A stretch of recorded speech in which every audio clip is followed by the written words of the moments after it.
Hello అందరికీ, మీరు ఎప్పటి నుంచో వెయిట్ లాస్ కోసం కొన్ని టిప్స్ చెప్పమంటున్నారు కదా.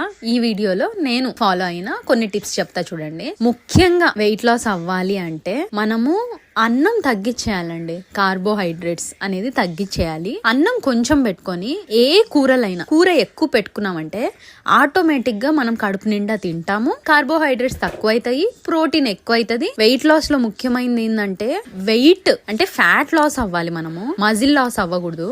మజిల్ లాస్ అయితే వీక్ అయిపోతాము. ఫ్యాట్ లాస్ అవ్వాలి అంటే కొన్ని మినిమల్ గా ఫైబర్, ప్రోటీన్ ఇలాంటివన్నీ కూడా మంచి క్వాంటిటీలో తీసుకోవాలి. ఇక్కడ మనం రైస్ తినేటప్పుడు కూడా బ్రౌన్ రైస్ గిన మనం చూస్ చేసుకున్నాం అనుకోండి, బ్రౌన్ రైస్ అలవాటు ఉండదు కాబట్టి మనం ఎక్కువ తినలేము, కొంచెమే తింటాము. అందులోను బ్రౌన్ రైస్ లో కొంచెం ఫైబర్ ఉంటది, సో అది కూడా మనకి ఎంతో కొంత హెల్ప్ అవుతుంది. ఇంకోటి, కూరలు కూడా 2-3 రకాలు చేసుకోండి. అది కూడా గట్టిగా చేసుకోండి, ఉప్పు కారాలు తక్కువ వేసి చేసుకోండి. అప్పుడే కూరల్ని ఎక్కువగా తినగలుగుతాము. ఇంకా చాలా ఉన్నాయి.